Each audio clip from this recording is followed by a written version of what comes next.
Hey, hello, and welcome to another adventure in the Calumet Wilderness with Sam Love. I am your host, Sam Love. I'm between Wolf Lake and Powderhorn Lake in Chicago, and there's a tour coming up, which I better get to. I think they might be waiting on me. So let's get to it.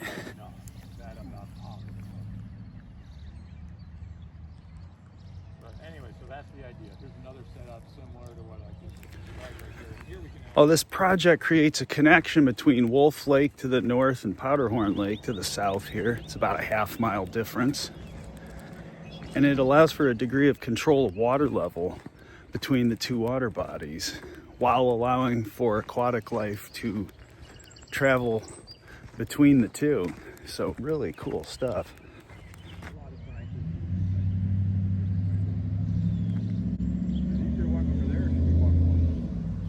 Over time, is slowly bits and pieces of Wisconsin and northern Illinois were eroded away. Those bits and pieces of sand and silt were carried down here and deposited in the southern end of Lake Michigan, and then slowly have been filling in Lake Michigan over the hundreds of thousands of years or whatever.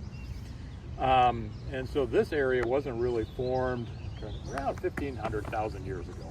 Wolf Lake is only a few hundred to about 1,000 years old. Now this north portion here, this first block, this one has a little creek with a meander in it.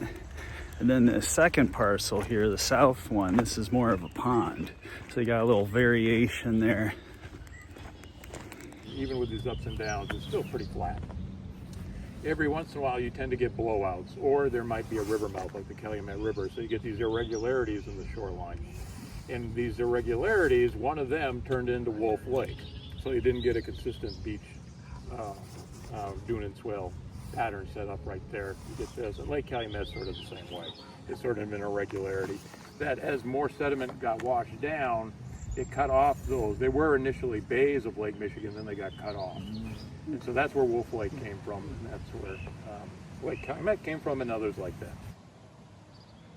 The overall picture is that this is a super flat area. And one of the things we've been doing in Owley is trying to figure out a watershed plan, and they're like, well, draw a watershed boundary around Wolf Lake in this region, and it's like impossible. Like 30 years ago, the state of Illinois tried to do that and gave up. So we can't really do it. So there are, if you go to maps, you will see watershed lines on these maps. They should be dotted lines. They don't really exist. And if they do exist, it's because someone built a road or a railway or something like that. And we'll see some of that over there too. All kinds of birds singing, yet I'm in, the industrial heart of Chicago here. Yeah. So they're aiming for a slightly different habitat over here. Is that the moment? Because I didn't uphold my bargain, but I'm working on it. Anywhere fish found here included a bin.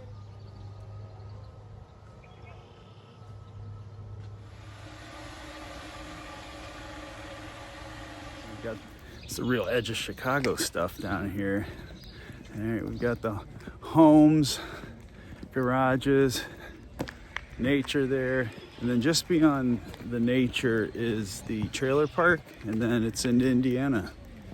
So we are out and down here.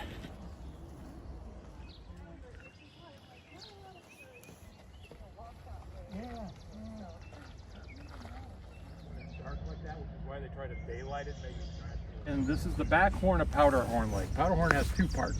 One's sort of this marsh over here, but then there's an opening over there that feeds into the more open part. This part over here is actually an Illinois nature preserve because of the quality of the habitat. Over there is do whatever. the other thing, you go fishing, probably shouldn't go swimming. Yes, this is the city of Chicago. It's still wild to me. I think we have these little wild areas like this.